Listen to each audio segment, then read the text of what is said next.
I'm really sorry about my cleavage. I don't normally have any. I don't know what's happened. I'm quite flat-chested. Oh, God.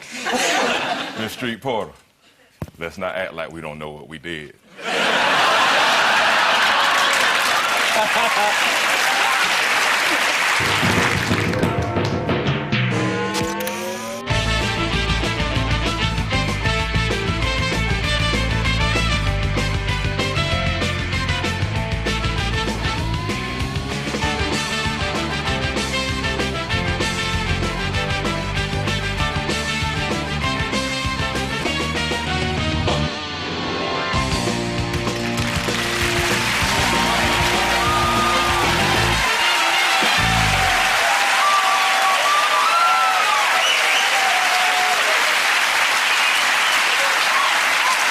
Good evening. Welcome to Have I Got News For You? I'm Frank Skinner.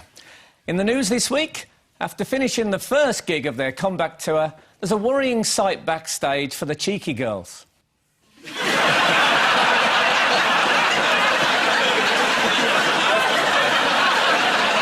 In a deprived area of Detroit, a baby receives the news that his biological father is multi-millionaire Tiger Woods.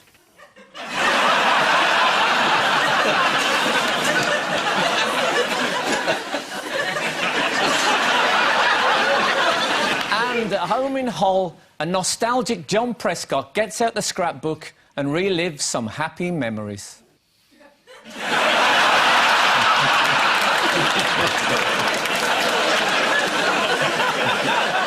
On Ian Hislop's team is someone who was recently seen on television walking all over England. No, it's not the German football team, it's Janet Street Porter.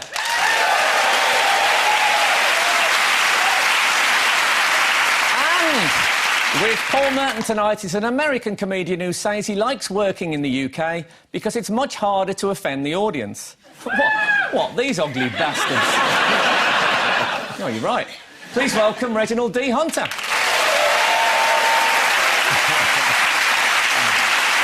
And we start with the bigger stories of the week. Ian and Janet, take a look at this. Oh, it's Osborne's hammer. Yep. Danny Alexander in slow motion. Deliberately giving us a leak. Yeah, telling us 500,000 to be unemployed. Good news. There were so many leaks about this. Oh, look, there's the entire Air Force. Oh, yeah. Has it got an aircraft carrier to land on? No, it's going to dive bomb it. Hello, sir. Would you like to walk the plank? Oh, God, is that the army? It's a minister looking a bit of a prat. It's Dr. Fox, and they haven't given him a parachute. Look, I'm really confused about the comprehensive spending review because now it's going to be... I've got to be older to be a pensioner. I am a pensioner already, but now pensions are going to go up and up and up, so you've got to be 66. Yeah, we're not going to pay you a pension now. Look at you. There's years of life in you yet. Yeah, there is, actually. I listened to George Osborne today, going on and on and on about all the things that pensioners have still got. We've still got our bus passes, we've still got our eye tests, we've still got our free prescriptions. You still got your teeth?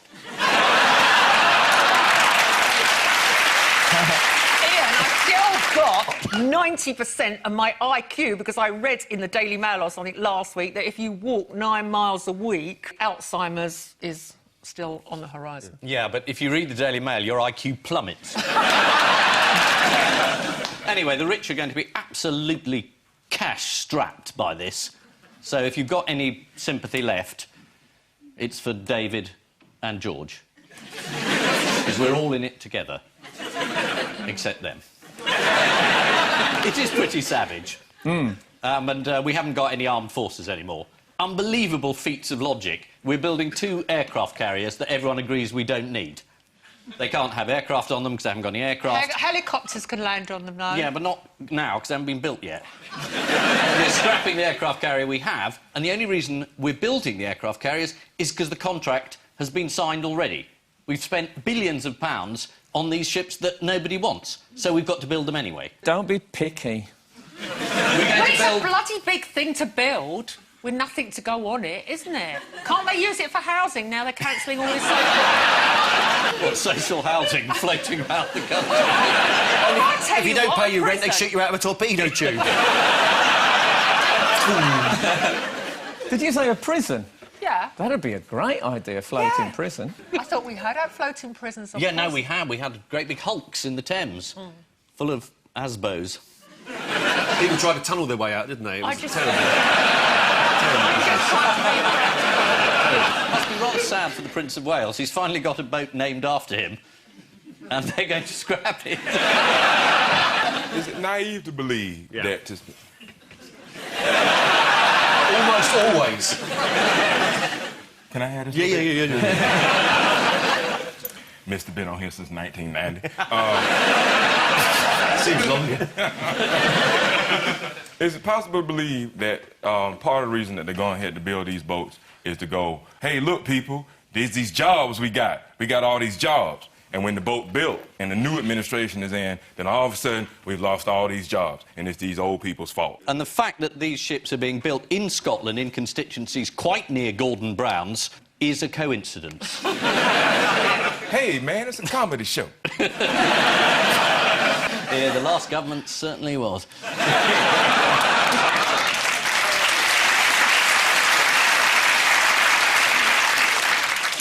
You also have to think, too, like, if you're a leader of the British government, you're going around with other leaders around the world, and they got new aircraft carriers. How it look you up there, and you got this old aircraft carrier. Yeah.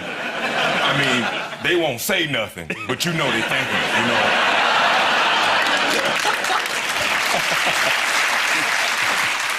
Other countries will be able to use these. The French are going to use them. Really? Yeah. That'll be handy for landing in England. Yeah. It could just be like a bridge. You could just walk across. Yeah, they're going to be adapted to their specific operational requirements. What, I mean, bigger kitchens and swanky chefs? And Yeah. Less showers. Yeah.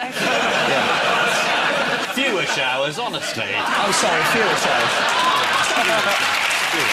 If there's one thing I hate, it's ungrammatical racism. So, helicopters can land on water anyway, can't they? Just have those, like, floats on the bottom Yeah, of yes, them. I've seen those, yeah.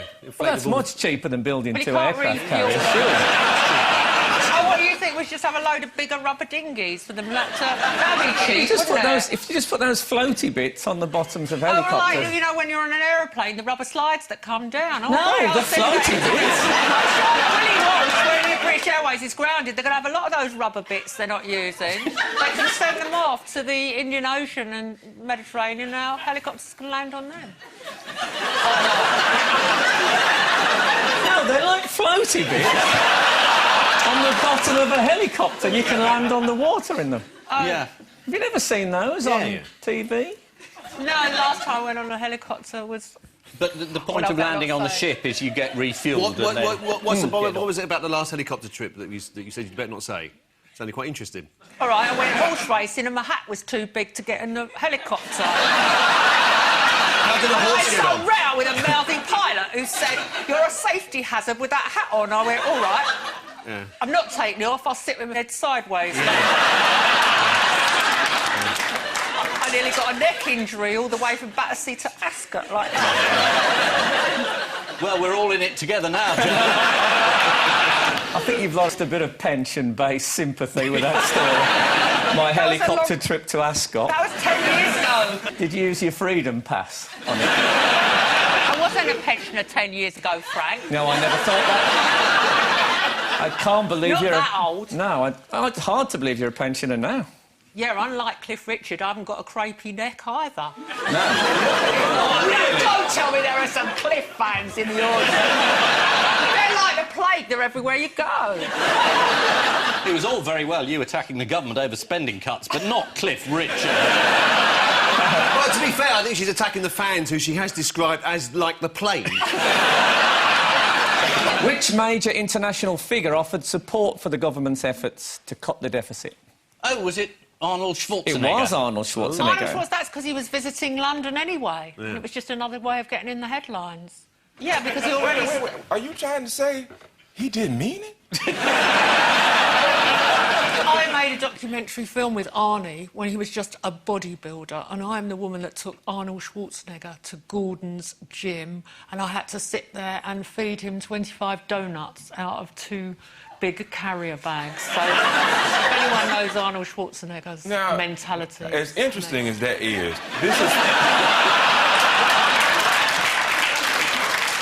this is the kind of chat we're supposed to be having in a bar. I've got a picture of me sitting, well, I was several stone lighter, on Arnold Schwarzenegger's arm. What the hell are you talking about? Just that I know... You're sitting on his arm. I'm sitting on his arm, he's doing that bicep-y thing. Yeah. Well, and I'm Oh, I thought you meant it was a ventriloquist act. So, do you know what Cameron's joke was on the steps of Downing Street about Arnie's visit? Did he say, I'll be back? Incredibly, he didn't. You would have put money on it, wouldn't you? What did he say? He said, he's here to help me terminate the budget deficit. Come on. Oh, man. Oh, no. According to the Telegraph, Arnold said it's important not to be an economic girly man. I mean, he said that like you don't want to be an economic girly man. Like that's like everybody know that you don't want to do that. Like when he said that to Cameron, Cameron went, "Oh shit, do I look like that?" So the intelligence services are getting £1 billion more. Why? To combat cyber terrorism. Yes, cyber terrorism. That is just another euphemism for spying on us morning, noon and night, because now they're going to track all our... every time we log on to websites and every time we Google... Yes, yes, yes. Oh, dear. So they're calling it cyber terrorism. We managed to get ID cards binned. They're back. They came back bigger, badder, they came meaner, back, stronger. exactly. Yeah. I want you on this surveillance street under another porter. You're like a hero to me. Street porter. Don't get carried away. Yes, ma'am.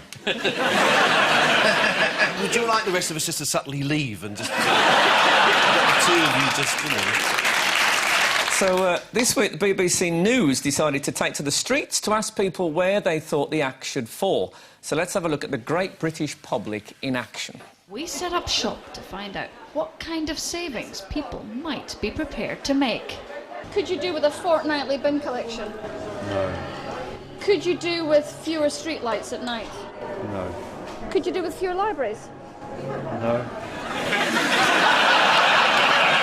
Quangos are being slashed. What's a quango? It's a cross between a tango and a croissant. Sounds all right. Yeah.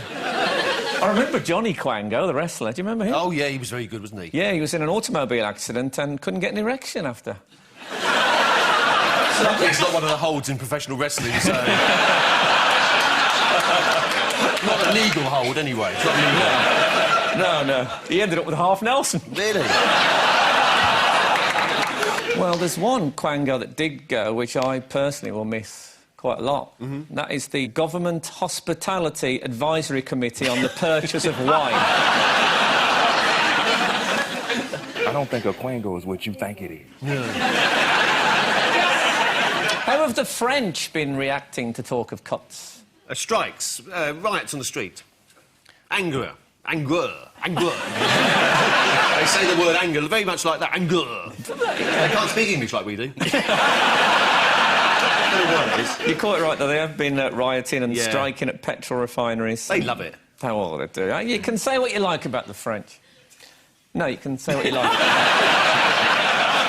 There was a group of school children on the streets campaigning against an increased pension age. I mean, that's forward-looking for you.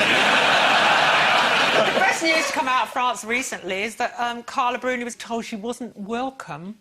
The Pope didn't want to meet her because Sarkozy, in a desperate bid to prop up his popularity ratings, flew off to Rome to meet the Pope, and she wasn't allowed to come along. Is she not a Catholic?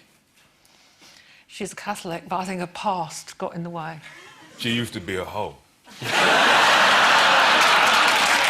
don't think that remarkable, Diana. I don't know if the Pope should be worried about other people's past, necessarily.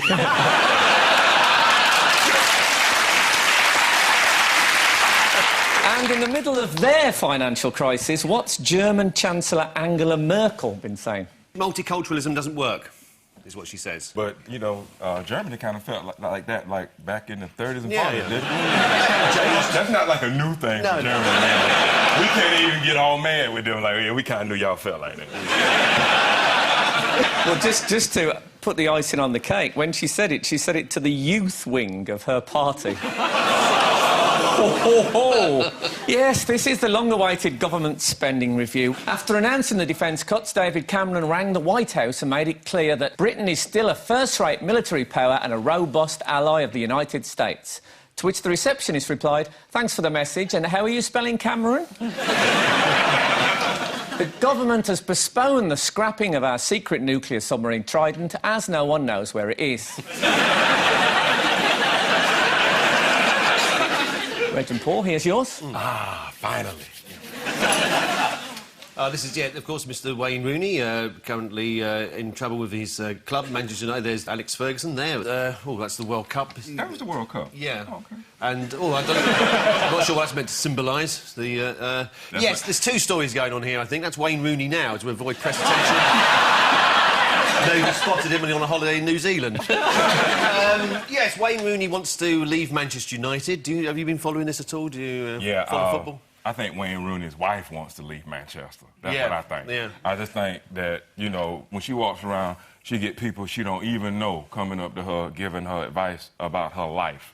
I think she probably think, yeah, they won't talk to me like this in Spain. Well, there is a trouble if we get... Spain is not very, he's not very good at English, really, particularly, so... Spanish is going to be a bit of a problem, and he doesn't know the Spanish for, is it extra if you keep your teeth in? I mean, so we don't know. We just don't know. American Fox Sports Network was one of the first to report that Rooney would be leaving his current club. Yeah. It said, the headline, "Later Wankers."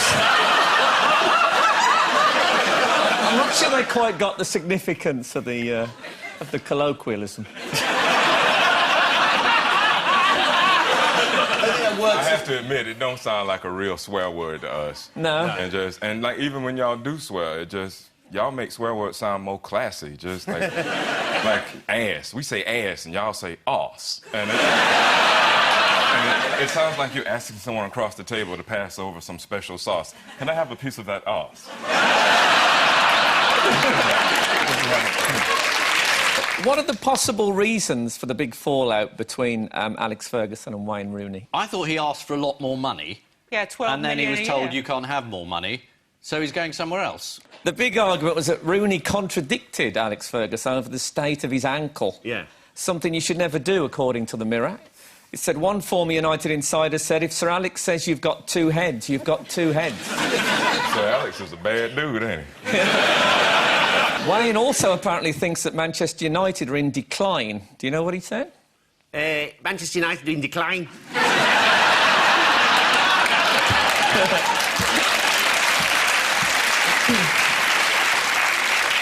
He said, "The future direction of Manchester United is causing me concern."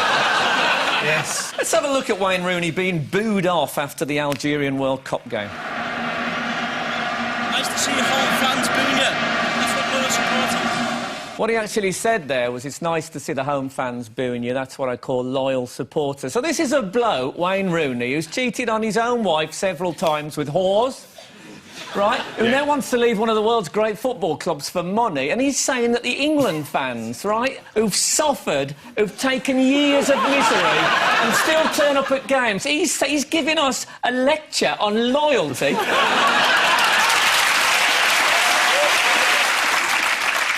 Hey, Frank, take a minute. Oh, yeah, all right. I'll be all right in a minute. OK, and I'm back on. You back, baby? Psychotic hard man Roy Keane has been giving advice to Wayne. Roy said, "Look after number one. Players are pieces of meat. When my time was up, I had a broken foot and was told a pack of lies." Yeah. It's actually a haiku. Where did he pick up this taste for the Japanese literature? Man United played a couple of friendlies over in Japan, and I think that was when he wrote "An aeroplane, a stewardess, it's dark. A feeling of dread fell across me." That's economy for you. Yes. What was the Chilean president doing at Old Trafford this week? Just doing a world tour of thanking people and whatever and giving them pieces of rock from the bottom of the mine. He was receiving a signed Man United shirt for each of the 33 miners. Are they Man United fans? Probably not, but they are fans of eBay. No, right.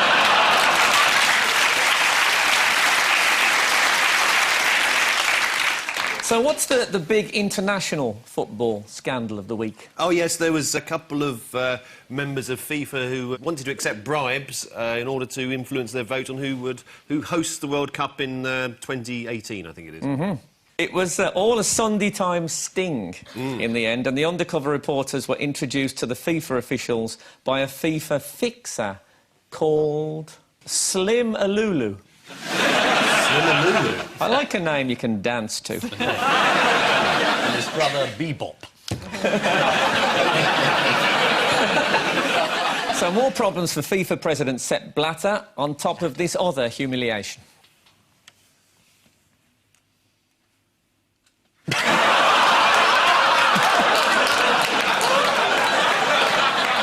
Get up laughing. That's the only way you can come back from something like that. You got to get up laughing. Or continually do it all night and pretend it's a deliberate thing. You do. I just do this. I just do this. Exactly.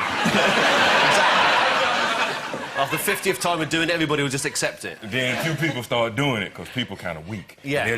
They're looking for a leader. Yeah, looking for a leader, baby. I like the idea that he could have turned that round. Yeah, Come back up and gone, Oh, that old Sepp, he's a card. You could have jumped on with, I bet y'all thought I failed. Or he comes up and he's wearing a wig. Blonde wig. Starts doing impressions. Marilyn Monroe. That would be good, but it would take some degree of preparation to pull that off. He's got to have the props on him. Yeah. Absolutely. It's worth thinking. I always carry a wig in case you fall over. Exactly. That explains a multitude of sins. What did we learn about one of Chelsea's footballers this week? He was born in England. Don't be ridiculous. It's about Vanessa. It is about Vanessa. Vanessa Purcell, who gave an interview to the Today programme about how she'd never had a physical relationship with John Terry. Do you want to see the apologies from the tabloid? Yeah, let's have a look. On January the 31st, we published some personal information about Vanessa Purcell concerning an alleged affair with the footballer John Terry. We've since been informed she would have preferred this to remain private. And it was untrue in any case. We apologise to Miss Purcell for any distress caused. Vanessa was helped by Max Clifford. Yeah. Media guru, I'm calling him. There's a shot of them at their... I have to say, I'm absolutely loving Max's jacket. It looks a bit road mender, doesn't it? Well, he's got... If you look closely, he's got all the fabrics. There's like, knitted collar and sleeves. Yeah. Then he's got a leather quilted chest panel. And then some suede frontage. Right. Are you some sort of girly man?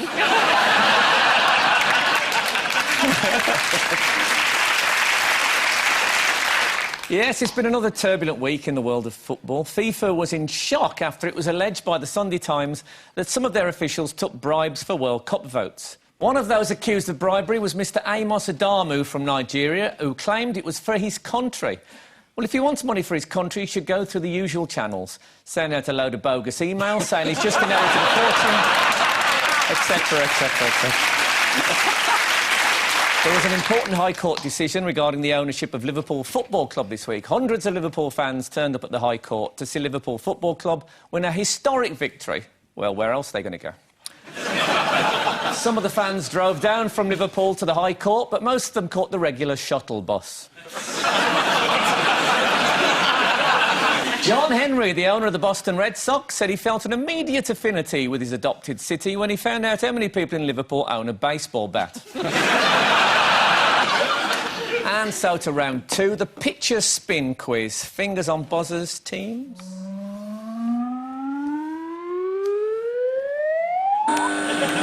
Is Nigella Lawson standing next to an oven? Oh, I know. Our oven blew up. Well, we can see that from the picture. I know. Really specialist knowledge. Yes, she had a dinner party with quite a famous guest. This was in a period in the sort of late 80s, early 90s, when this guest was particularly sought after. Ah, Salman Rushdie. Yes. And her oven exploded. And loads of security men arrived. Millions of security men arrived. That is absolutely correct. And as you say, 7 secret servicemen. Oh, it's like round the ragged... 7 secret servicemen supped soup from the Serpentine.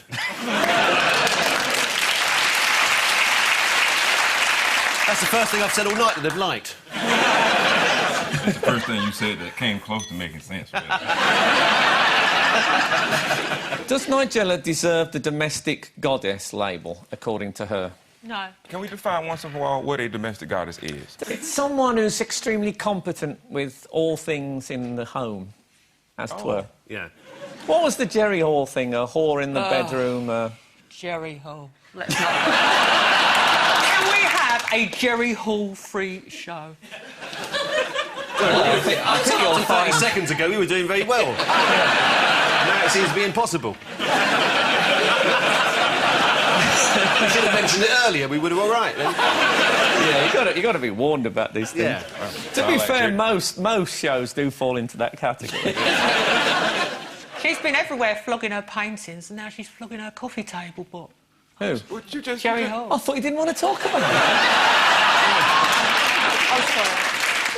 Can I tell you about Nigella not being a domestic goddess? Yes, she please. stood up at a literary festival and said, I'm a slut, really, at home. I'm useless at all the domestic chores. But she's had enough now.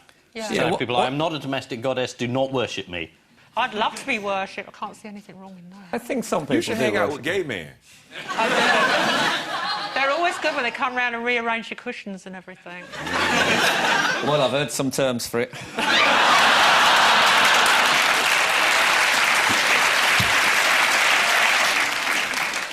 I'll be impressed if you get this. How does Nigella know when a cheesecake is done? Does the producer say, it's done now, Nigella? She knows it's done when there's just a hint of inner thigh wibble. You don't want your inner thigh to be wibbling. My thighs are like nutcrackers. How do you know? Because I was president of the Ramblers and I'm walking 9 miles a week at the moment. What a waste of a bus pass that is. Yes, so on a similar subject, who is this? This is a magical pony that That's lives correct. in Tower Hamlets. No, this is Butterscotch the pony. Is it? And, yeah, a toy pony. Oh, yeah. In case you can't tell from that Yeah. picture. He also he caused a security scare when he was found loitering outside a school in Florida. And this was how they dealt with Butterscotch. They sent in a special robotic security device. It's absolutely true, to check Butterscotch out. And that's all the area had to be cleared. The police closed off the roads. And then they did this.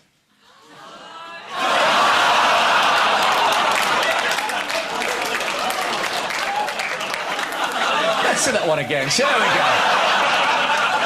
go? My little explosion. Yeah.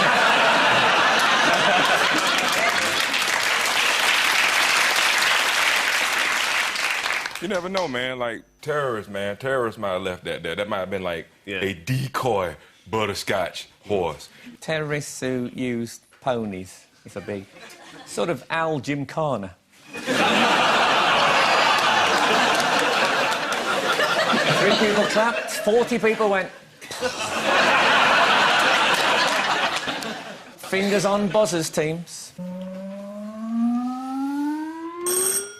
Yeah, this is the new installation in the Turbine Hall at Tate Modern. And at huge cost, the entire floor was covered in tiny porcelain seeds. And then exactly 24 hours after the thing had been opened for the public to mingle with the porcelain seeds, it was closed as a health hazard. So you can look at it, but you can't actually touch it. It's interactive art, but you've got to stand behind a rope. Do you know what the health hazard was? The porcelain seeds gave off a fine dust, which they said might trigger off an asthma attack. Does anyone know the name of the I think artist? it's called I Wee Wo. I Wee Wee, he's called. Yeah. Yeah. Yeah. There he is with a handful of his seed. He did the Bird's Nest Stadium in Bird's Nest. Beijing, which is an incredible thing. Better than our one, I can tell you that. Stadium looks like something from IKEA compared to... Ai Weiwei versus IKEA, that's a story. Ai Weiwei also staged an exhibition in Shanghai called Fuck Off. How are attendance figures? It was generally shunned, I think, yeah. Speaking of art, how has Laura Hadland entered the Guinness World Records this week? She is the youngest, oldest, smallest, tallest, biggest, tiniest artist there's ever been. No. No. She made a 9,582 slice mosaic of her mother-in-law made out of toast as a birthday present. That's quite a good likeness. It's a beauty. Perhaps we could use that for police profiling on Crime Watch. It's a nice new low-tech way of doing it, isn't it? What, just butter the toast that you think was the man that attacked you in the park? How do you think the Metro captioned that picture? Oh. Toast of the art world. That's actually better than what they came up with. I should hope so. Crumbs, it's modern art. No. Mother's pride. Ah. No. Jolly-cheeked woman captured in toast. I think that was the subheading. Oh. No, I'm ashamed to say it now, because it's not as good as any of those. It's Slice to See You. Oh. That's dreadful. Reg loved it. Best one I ever saw was Elvis Presley in a slice of cake, and the headline in The Sun was "In the Gatto." Absolutely marvellous. Yes, it's the exhibit at the Tate Modern that has been closed amid fears that exposure to dust from it can damage your health. The sunflower seeds were made by 1,600 porcelain workers in the city of Yingdezhen. According to The Independent, visitors have been wallowing in the seeds whilst listening to their iPods, which amusingly were also made by Chinese slave labour. According to the Times art critic, the exhibit makes you ask yourself big questions, such as, what does it mean to be an individual in today's ever-expanding globalised society? Are our efforts insignificant unless we can act as a group? And why am I coughing up blood?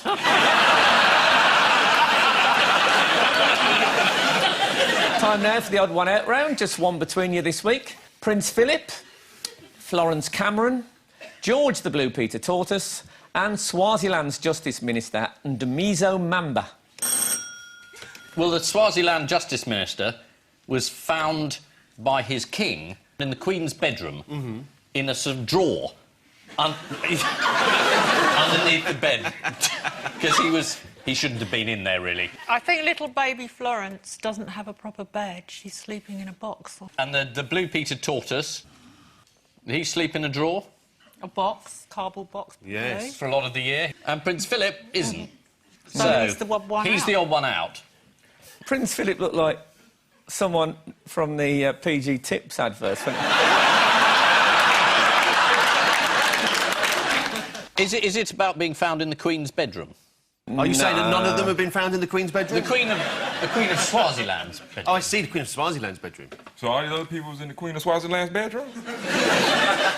Have I got that story completely wrong? If so, I just want to ring my lawyer. Those apologies are so embarrassing. You must have a standard form, surely. The Swaziland element you have correct, but you don't have the answer. There's one black dude up there. Yeah. And he may or may not work for the Halifax Building Society. We don't know. Can you imagine if someone's watching Have I Got News For You and the odd one out is because he's black? Well, you know, what else is there? They've all slept in a box, apart from Swaziland's Justice Minister, Ndamizo Mamba, who was wide awake when he was discovered hiding in the base of the Queen's bed, who happened to be his mistress. Oh, man, how I wound up in here? Oh, I must have been... Is that you, dog? Is that you? Oh, man! In 1922, an 18-month-old Prince Philip was rescued from war-torn Corfu in an orange box. How did Prince Philip get into trouble on a recent trip to Scotland? It was something about tartan underpants, wasn't it? Oh, yes. Yes, noticing the tartan tie of Ian Gray, the leader of the Scottish Labour Party, Prince Philip casually leant over to Annabel Goldie, his Tory counterpart, and asked, "Do you have any knickers in that material?" Baby Florence Cameron slept in a cardboard box after being born early whilst the Camerons were holidaying in Cornwall. It was said to be a joyful birth. When baby Florence was born, the midwife slapped David Cameron. Can you remember any of George the Tortoise's notable achievements on Blue Peter? It's achievements. The tortoise did across the studio floor between 1968 and 1975. I'm embarrassed to read this now. You're embarrassed? How do you think the tortoise feels? He was trodden on by presenter Mark Corrie. That's and not more... an achievement, is it? Well, never happened to me. And more impressively, he once peed on Chris Akabusi. You wouldn't have thought he'd have caught him, would you? He must have been lying in wait. I hate it when they do that. Yeah, up a tree. I've got all day. Yes, they've all slept in a box, apart from Swaziland's Justice Minister Ndamiso Mamba, who was wide awake when he was discovered hiding in the base of his mistress, the Queen's bed. According to an African newspaper, Mr Mamba was accused of burrowing into the Queen's divan.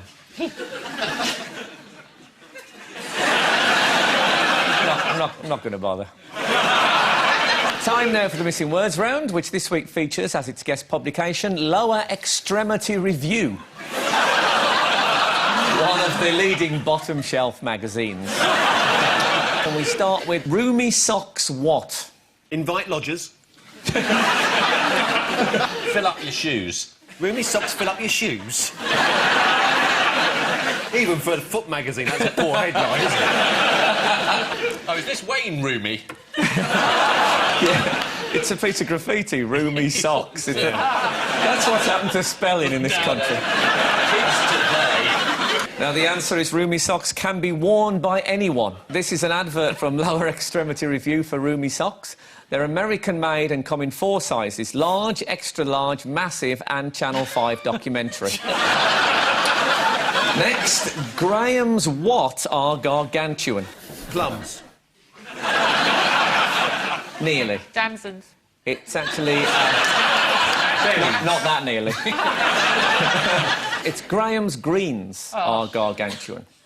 Graham Tranter of Bridgnorth has grown a cabbage that weighs 70 pounds. This exceeds the recommended daily intake of cabbage by 70 pounds. What loses the Battle of Portaloo? Glastonbury. It is Glastonbury, that is because correct. in 2012 we're going to have a Portaloo shortage, and Michael Eavis has announced they can't hold Glastonbury because they can't get enough Portaloos because they'll all be at the Olympics. Why are we training Portaloos to represent us in the Olympics? 2012's Glastonbury Festival, Portaloos have been commandeered for use in the Olympics. At the recent Commonwealth Games, thousands of Portaloos were used by athletes as bedrooms. Next, millions of sex-mad giant spiders what? Swarm over Anne Widdecombe. Desperate for her flesh. Go to Ibiza. Prefer roomy socks. Is it go on the web? Oh, don't be ridiculous. It's millions of sex-mad giant spiders are invading homes across the country. Next, what is far from normal? No? Really big feet. Oh, you're in the right ballpark now. Huge shins. Huge shins. It's walking in flip-flops. This is from an article written by the editor of Lower Extremity Review, Jordana Foster, who says, as entertaining as it may be to debate the relative merits of flip-flops... It's enough of that, isn't it? So, next, what? It's not right for everyone. Anal.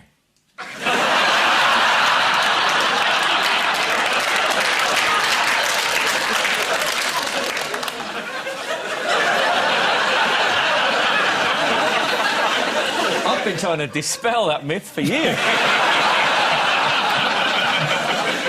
And that is incorrect. Is it amputation?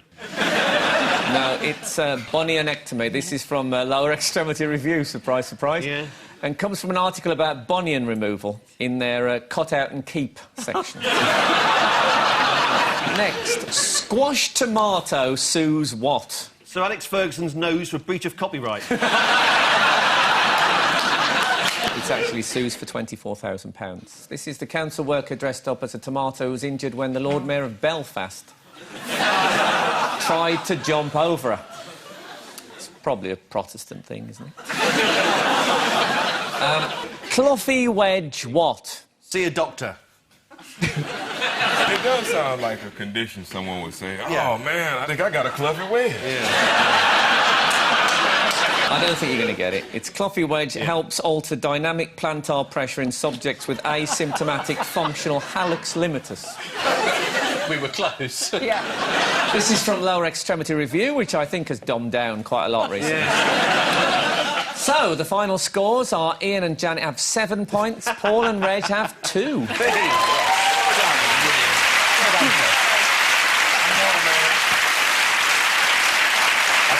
But before we go, there's just time for the caption competition. Ian and Janet have this. Oh, it's the one on the right saying, oh, I'm sick of hearing about Jerry Hall. The one on the left looked like he might have a cluffy wedge. Yeah.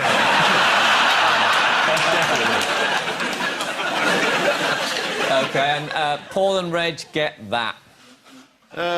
One on the left saying, I'm just going into the woods, I won't be long.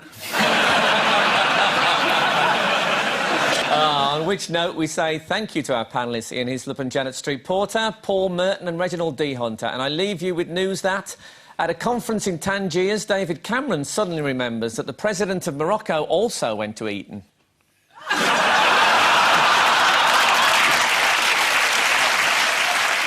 As filming begins on the new Winnie the Pooh movie, one of the stars complains to his agent about having to work in damp conditions. And at a Labour Party coffee morning, Ed Miliband suddenly wonders if the good luck gift from his brother really is a fudge cake. Good night.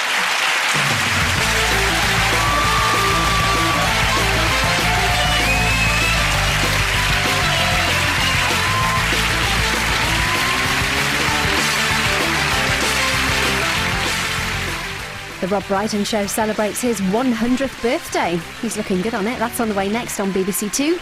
Then from comic book to the big screen, revenge, corruption and murder in the film Sin City at 11:15.